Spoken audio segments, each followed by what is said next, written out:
Please please sit down please. Harish Rao గారు కూర్చోండి. అధ్యక్ష, మన పెద్దలు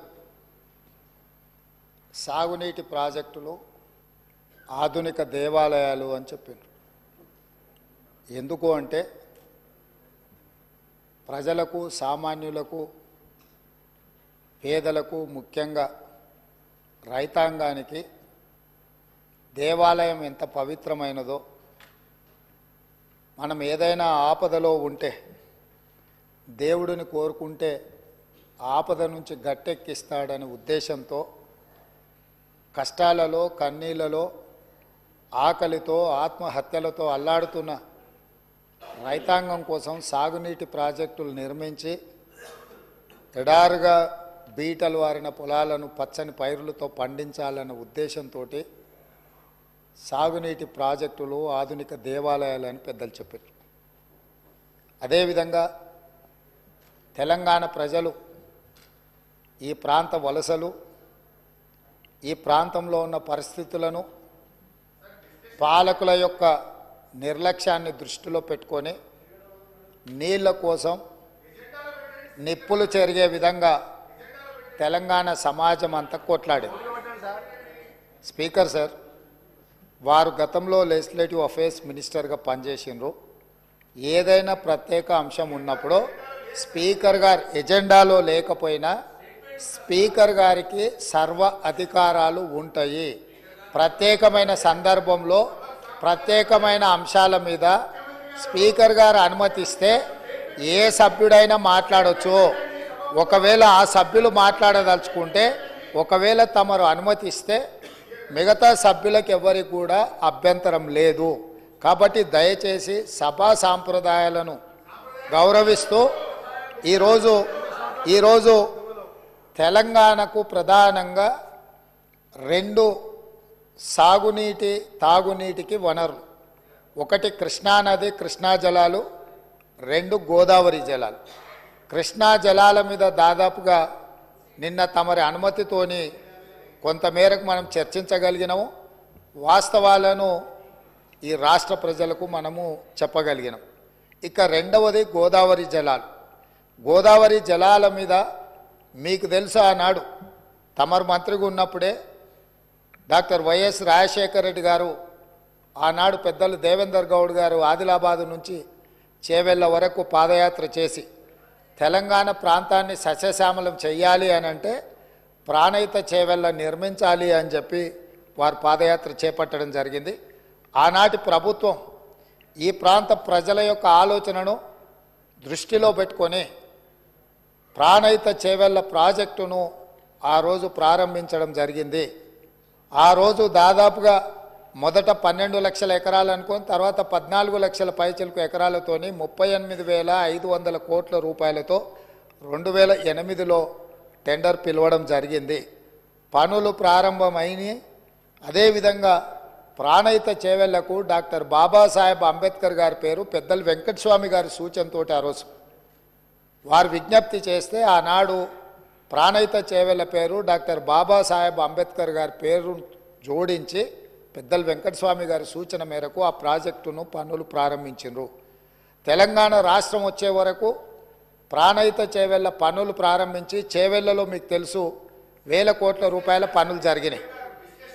ప్రభుత్వం వచ్చిన తెలంగాణ రాష్ట్రం వచ్చి ప్రభుత్వం మారినాక కొంతకాలానికి అధికారంలో ఉన్న వాళ్లకు రీడిజైనింగ్ అనే ఒక బ్రహ్మ పదార్థాన్ని కనిపెట్టారు.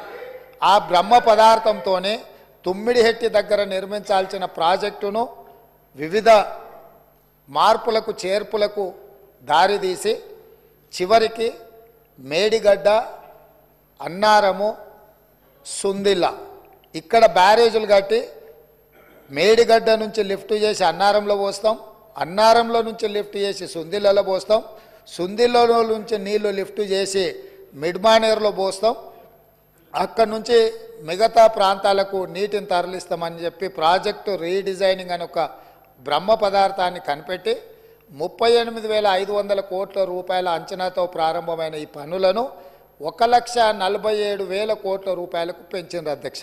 అది కూడా పూర్తి డీటెయిల్ ప్రాజెక్ట్ రిపోర్ట్ ఉందంటే అది కూడా లేదు. ఇప్పటికీ 1,47,000 కోట్ల రూపాయలకు చేరింది. అది ఇంకా భవిష్యత్తులో పూర్తి చేయాలంటే 2.5 లక్షల కోట్లు అయిద్దా ఎంత అవుతా ఇంతవరకు అంచనాలు వేయడానికి కూడా సాహసం చేసే పరిస్థితి లేదు. సరే, అంచనాలు ఎట్లా పెంచిండ్రు, ప్రాజెక్టు రీడిజైనింగ్ ఎట్లా చేసిండ్రు, సాంకేతికపరమైన అంశాలేంది, సాంకేతిక నిపుణులు ఇచ్చిన ప్రాజెక్టు డిజైన్ ఏంది, దాని తర్వాత జరిగిన నిర్మాణం ఏంది, నిర్మాణం తర్వాత జరిగిన నిర్వహణ ఏంది, ఇవన్నీ ఒక్కెత్తైతే ఈరోజు మేడిగడ్డ బ్యారేజ్ అనేది కుంగిపోయింది అధ్యక్ష. కుంగిపోయినప్పుడు గతంలో ఉన్న ప్రభుత్వం ఏం చెప్పింది, బ్యారేజ్ కింద ఇసుక కదిలింది, ఇసుక కదిలితే ప్రాజెక్టు కుంగింది అని చెప్పిండ్రు అధ్యక్ష. నేను తమరి ద్వారా అడుగుతున్న అధ్యక్ష, ఇసుకలో పేకమేడలు కట్టిండ్రు అధ్యక్ష. ఇసుక కదిలేటట్ల ప్రాజెక్టు బ్యారేజు కట్టి 1,000 కోట్ల రూపాయలు ఖర్చు పెట్టి ఈరోజు అది కుంగిపోయితే చుట్టూత పోలీసు పహారాలు, వాఘా బార్డర్లో కూడా అంత పోలీసు పహారాలు లేవు. అంటే భారత్ పాకిస్తాన్ సరిహద్దులో వాఘా బార్డర్ ఉంటుంది. అంటే పాకిస్తాన్లోకి వెళ్ళాలి అని అంటే అక్కడ మొత్తం శత్రు దుర్భేద్య విధంగా పహారాలు కాస్తుంటారు పోలీసులు, అక్కడ ఉండే ఆర్మీ.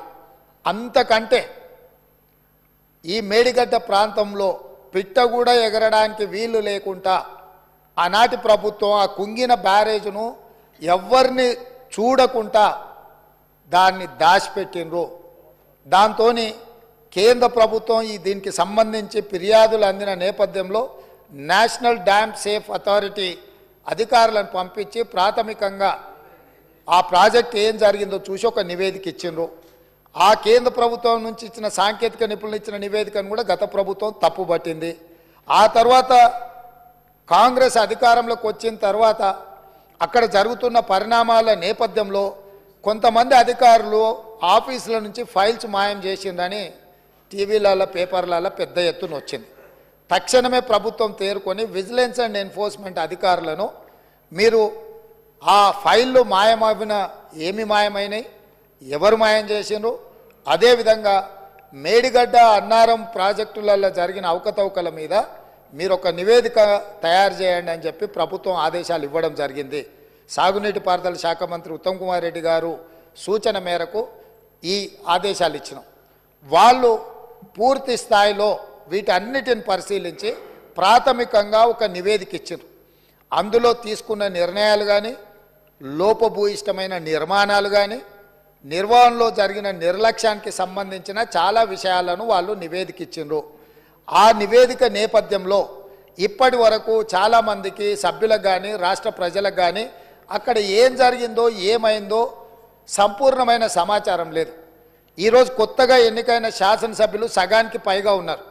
కొంతమంది సీనియర్లు ఉన్న ఈ ప్రాజెక్టులు నిర్వహణ పట్ల వాళ్ళకి ఏ మేరకు దాని మీద పట్టుందో మాకు తెలియదు. అందుకే మేము ఒక మంచి ఆలోచన చేసి ఉప ముఖ్యమంత్రి గారు ఆ మంత్రిని శాసనసభ నియోజకవర్గం నుంచి ఎమ్మెల్యేగా ఎన్నికై ఈరోజు మంత్రిగా IT and industries legislative affairs మినిస్టర్గా ఉన్న దుద్దిల్ల శ్రీధర్ బాబు గారు మనల్ని అందరినీ అక్కడికి రాండి, మీరు అందరు చూడండి, అక్కడ ఏం జరిగిందో తెలుసుకోవాల్సిన బాధ్యత ప్రతి శాసనసభ్యుడు శాసనమండలి సభ్యుల మీద ఉన్నది. రేపు ఈ సభలో జరగబోయే చర్చలో కల్లారా చూసి ఇచ్చిన నివేదికల మీద మనం చర్చ చేపట్టాలి అని చెప్పి వారు సూచన చేసిండ్రు. ఈరోజు మంత్రి గారు కూడా నిన్న అంతకంటే ముందు మొన్న ఇదే సభలో మంత్రి గారు కూడా అధికారికంగా లేఖలు రాసిండ్రు. ఇంక్లూడింగ్ ప్రధాన ప్రతిపక్ష నాయకుడు కల్వకుంట్ల చంద్రశేఖరరావు గారికి, అదేవిధంగా భారతీయ జనతా పార్టీకి, ఎంఐఎంకు, సిపిఐ సభాపక్షాలకు అందరికీ కూడా ఉత్తమ్ కుమార్ రెడ్డి గారు లేఖ రాసి ఈరోజు 10 గంటలకు సభా సమావేశాన్ని ఏర్పాటు చేసుకొని దీని మీద ఆహ్వానం పలికి ఆ తర్వాత మనము అక్కడికి బయలుదేరదామని చెప్పడం జరిగింది అధ్యక్ష. ఈ నేపథ్యంలో ఈరోజు మనమందరం మంతనికి వెళ్ళి మేడిగడ్డ బ్యారేజీను చూసి వాటి వివరాలన్నిటినీ తెలుసుకొని కల్లారా చూసి విజిలెన్స్ ఇచ్చే నివేదికను అక్కడ వాళ్ళు శాసనసభ్యులకు శాసనమండలి సభ్యులకు వివరించిన తర్వాత మంత్రులతో సహా అది చూసి వచ్చి రేపో ఎల్లుండో తమరి అనుమతితో సాగునీటి పారుదల శాఖ మంత్రి గారు శ్వేతపత్రాన్ని సభలో పెట్టబోతున్నారు, చర్చకు తీసుకురాబోతున్నారు. ఆ రోజు వీళ్ళందరూ చర్చించడానికి సభ్యులందరూ కూడా ఈ వాస్తవాలను చూసి ఈ వాస్తవాల నేపథ్యంలో చర్చ జరగడానికి అవగాహనతో కూడుకున్న చర్చ తెలంగాణ సమాజానికి తెలంగాణ రైతాంగానికి మేలు జరగాలి, మేలు చెయ్యాలి అనే ఒక సదుద్దేశంతో ఈరోజు ఈ కార్యక్రమాన్ని తీసుకున్నాము. నేను ప్రధాన ప్రతిపక్ష పార్టీ అయిన బీఆర్ఎస్కు మాజీ ముఖ్యమంత్రి శ్రీ కల్వకుంట్ల చంద్రశేఖరరావు గారికి నా విజ్ఞప్తి, మీరు మీ శాసనసభ్యులు, ఎందుకంటే ఈ అద్భుతం, ఈ మ్యాన్ మేడ్ వండర్ ప్రపంచంలోనే అద్భుతమని ఇక్కడ కాదు, న్యూయార్క్ స్క్వేర్, న్యూయార్క్ టైమ్స్, న్యూయార్క్లో అక్కడ పెద్ద పెద్ద డిస్కవరీ ఛానల్స్తో పాటు న్యూయార్క్లో కూడా అక్కడ ప్రపంచంలో అద్భుతాలను ప్రదర్శించే దగ్గర కూడా దీన్ని ప్రదర్శించారు. సంతోషం. తమరు ముఖ్యమంత్రిగా ఉన్నప్పుడు తమరి ఆలోచనతో, తమరి అనుభవంతో, తమ ఆదేశాలతో ఈ అద్భుతాన్ని ఆవిష్కరించారు కదా. ఈరోజు ఈ అద్భుతాన్ని తెలంగాణ ప్రజలు ఎన్నుకున్న శాసనసభ్యులు, శాసనమండలి సభ్యులకు చూపించేటప్పుడు వారే ముందుండి వారే ఏ విధంగా ఈ అద్భుతాన్ని సృష్టించినరో, దానికోసం వారు ఎంత శ్రమ పడ్డారో, ఎన్ని రాత్రులు నిద్ర లేకుండా వారు గడిపినరో, వారి అనుభవాలను అన్నిటిని కూడా అక్కడ అందరికీ వివరించి చెప్తే తెలంగాణ సమాజానికి అంతా కూడా ఈ అద్భుతం అదేంది మన అక్కడ ఉన్నది కదా, మన ఏందన్న ప్రేమకు ప్రతీక ఉంటుంది చూడు, తాజ్మహల్ అంత అద్భుతాన్ని అక్కడ ఆవిష్కరించింది కాబట్టి కళ్ళారా చూసి మేము చూస్తే మా చెవులకు అందరికీ వీను విందుగా వారు చెప్పడానికి అవకాశం ఉంది. కాబట్టి ఈరోజు నేను తమరి ద్వారా మళ్ళొక్కసారి కల్వకుంట్ల చంద్రశేఖరరావు గారికి, గత సాగునీటి పారుదల శాఖ మంత్రి, తర్వాత ఆర్థిక శాఖ మంత్రి మిత్రుడు హరీష్ రావు గారికి, పెద్దలు కడియం శ్రీహరి గారు కూడా గతంలో సాగునీటి పారుదల శాఖ మంత్రిగా చేసినారు, అనుభవజ్ఞులు, తెలంగాణ సమాజంలో వారి పట్ల గౌరవం ఉన్నది. వారు నిష్పక్షపాతంగా అక్కడికి వచ్చి విశ్లేషించి తెలంగాణ సమాజానికి అక్కడ ఉన్న పరిస్థితులు, మేమేమంటున్నామంటే కాళేశ్వరం మీకు ఏటీఎంగా మారింది, మీ ఇంట్లో కనకవర్షం కురిసిందని మేము ఇక్కడ అనదలుచుకోలేదు. కాకపోతే అక్కడ ఏదైతే జరిగిందో జరిగిన వాస్తవాలను తెలంగాణ ప్రజలకు తెలుసుకునే హక్కు, అధికారం లేదా అని నేను అడుగుతున్నా. ఈరోజు మన అందరము గత 4-5 రోజుల నుంచి చెప్తానే ఉన్నాం, అందరం కలిసి వెళ్దామయ్యా, ఒక మంచి వాతావరణంలో కలిసి మన అందరం మెలిసి అక్కడికి వెళ్ళి చూసి తప్పు జరిగిందా జరగలేదా, తప్పు జరిగితే తప్పు జరిగిందని నిర్ధారిస్తే తప్పుకు కారణం ఎవరు, దాన్ని నిర్ధారిస్తే దానికి విధించాల్సిన శిక్ష ఏంది, ఈ సభలో చర్చించుకొని ఈ సభ ద్వారా ఒక మంచి సాంప్రదాయానికి తెరదీద్దామనేదే మా ఆలోచన.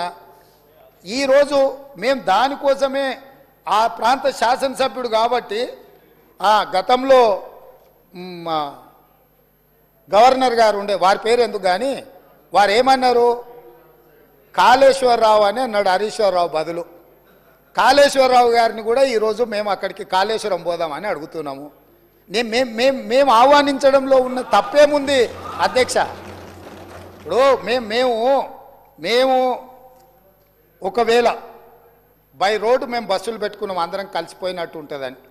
ఒకవేళ ఏదైనా మీకు బస్సులో ఇంత దూరం ప్రయాణం చేయడానికి ఏదైనా ఉంటే ప్రభుత్వానికి అధికారికంగా హెలికాప్టర్ ఉన్నది.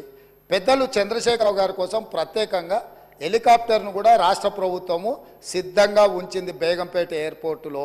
కాబట్టి దయచేసి దీన్ని వివాదాలకు తావియ్యకుండా మనందరం ఒక్క మాట మీద ఉండి, కూలిపోయిన మేడిగడ్డ గురించి, పేలిపోయిన వాళ్ళు కూలిపోయింది సార్, వారు ప్రశాంత్ రెడ్డి గారు ఆర్ఎండ్బి మినిస్టరు, వారు ఇట్లా మాట్లాడుడేంది, వీళ్ళే బాంబులు పెట్టి పేల్చిందని పోలీస్ స్టేషన్లో కంప్లైంట్ పెట్టిండ్రు.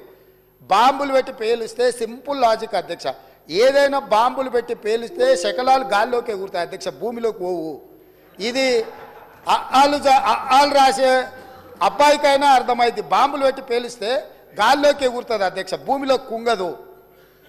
పోలీస్ స్టేషన్లో అట్లా కంప్లైంట్ పెట్టింది కాబట్టి ఇది బాంబులు పెట్టి పేల్చిండ్రా, లేకపోతే కింద ఇసుక కలిగి పిట్టగూడు కడితే, పీకమేడలు కడితే కుంగిందా, ఇవన్నీ కూడా సమాజం తెలుసుకోవాల్సిన అవసరం ఉంది. సభ్యులుగా చర్చించే ముందు మనందరం కూడా అక్కడికి వెళ్దాము. కాబట్టి దయచేసి సభాపక్ష నాయకుడుగా ప్రధాన ప్రతిపక్ష నాయకుడు శ్రీ చంద్రశేఖరరావు గారిని, అదేవిధంగా మాజీ సాగునీటి పారుదల ఆర్థిక శాఖ, ఎందుకంటే అన్ని నిధులు విడుదల చేసింది వారే కాబట్టి హరీష్ రావు గారిని, మా పెద్దలు కడెం శ్రీహరి గారికి ఈ తెలంగాణ సమాజం పట్ల, ఈ సమస్యల పట్ల, సాగునీటి ప్రాజెక్టుల పట్ల వారికి ఒక అవగాహన ఉన్నది. వారిలాంటి వాళ్ళు చూసి విశ్లేషించి చెప్తే మేము కూడా కొంత నేర్చుకుంటాం. ఎందుకంటే అన్నీ మాకు తెలుసని మేము అనుకోం. మేమేం అపర మేధావులం కాదు. ఏదైనా మాకు తెలియంది ఉంటే అడిగి తెలుసుకుంటాం. శ్రీహరి గారు లాంటి వాళ్ళు అనుభవజ్ఞులు, తుమ్మల నాగేశ్వరరావు గారు లాంటి అనుభవజ్ఞులు, గతంలో ఈ శాఖలలో మంత్రులుగా బాధ్యతలు నిర్వహించిన వాళ్ళు ఉన్నారు. కొత్త తరం నేర్చుకోవాల్సిన అవసరం ఉన్నది. నాకు కూడా శాఖలు ఎప్పుడు నేను నిర్వహించలేదు కాబట్టి నాకు కూడా నేర్చుకోవాల్సిన అవసరం ఉన్నది. నేర్చుకోవడానికి నేను సిద్ధంగా ఉన్నా. కాబట్టి దయచేసి ఇక్కడ నుంచి మనం అందరం బయలుదేరి అక్కడ చూసి అక్కడ ఉన్న పరిస్థితులను అన్నిటిని కూడా అవగాహన చేసుకొని రేపో ఎల్లుండో తమరి అనుమతి తీసుకొని మంత్రి గారు శ్వేతపత్రం ప్రవేశపెడతారు. శ్వేతపత్రంలో తెలంగాణలో ఉన్న ప్రాజెక్టులు అన్నిటి మీద చర్చ చేద్దాం. అదేవిధంగా కాళేశ్వరము, కాళేశ్వరరావు గారి మీద, వీటి మీద చర్చ చేద్దాం. ఇది ఎవరెవరికి ఏటీఎంగా మారింది, దీని సంగతి ఏంది, దీని కథ ఏంది, దీని కమామిస్ ఏంది, ఈ సభలో చర్చించుకుందామని తెలియజేస్తూ తమరు అవకాశం ఇచ్చినందుకు ధన్యవాదాలు తెలియజేస్తూ అందరినీ రావాల్సిందిగా, ప్రత్యేకంగా అందరినీ రావాల్సిందిగా, మళ్ళీ మీరు రేపో ఎల్లుండి అనుమతి ఇచ్చినప్పుడు దీని మీద చర్చ చేయడానికి మీరు అవకాశం ఇవ్వాల్సిందిగా కోరుకుంటున్నాను అధ్యక్ష. The House is urged to meet again at 10 a.m. tomorrow Wednesday, the 14th February 2024.